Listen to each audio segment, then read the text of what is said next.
Temperatures are creeping up on us slowly but surely. On this week's edition of WeatherWise, Jackson explains how dew and frost are formed. Here's WeatherWise. Meteorologist Jackson Chastain here with the latest edition of WeatherWise. Today we're talking dew and frost. Now, you've already had our first freeze of the year.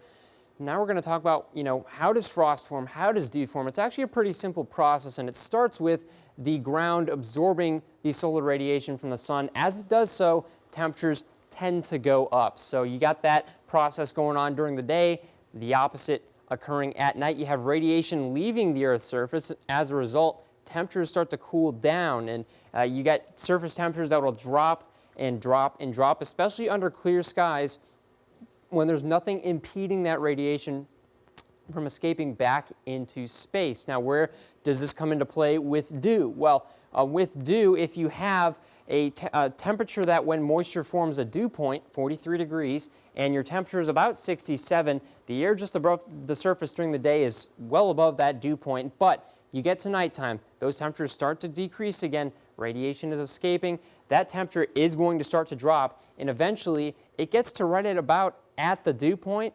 If that temperature continues to drop into 43, 42, 41, that's when you're going to start seeing cooling forcing moisture onto the ground, and then you get liquid water droplets that actually form in these above freezing temps on top of the grass. So that would be how your process for dew forms. It's a very similar process when you get frost as well. Same process here. You're warm during the day.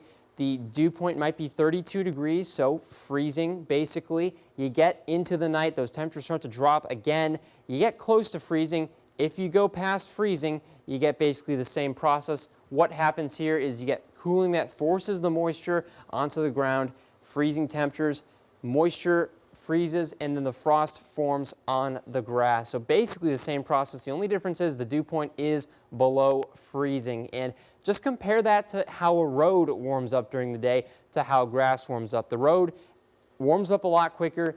It retains a lot of that heat, and so it's going to warm up faster. So you might have a 75-degree pavement temperature during the day and only a 67-degree pavement temperature or non-pavement temperature over the grass because it just doesn't warm up as quickly. And how this plays out is you get into the evening, well, despite how quickly that radiation is escaping under clear sky conditions, that road is still going to be warmer than the grass, and as a result, it's not going to get dew, but the grass might. So that's really the big factor here, and it's the same thing with frost. That road is not going to cool down enough to get any kind of frost, and so air above the surface takes longer to cool down. Surface cools first and faster. Frost can form.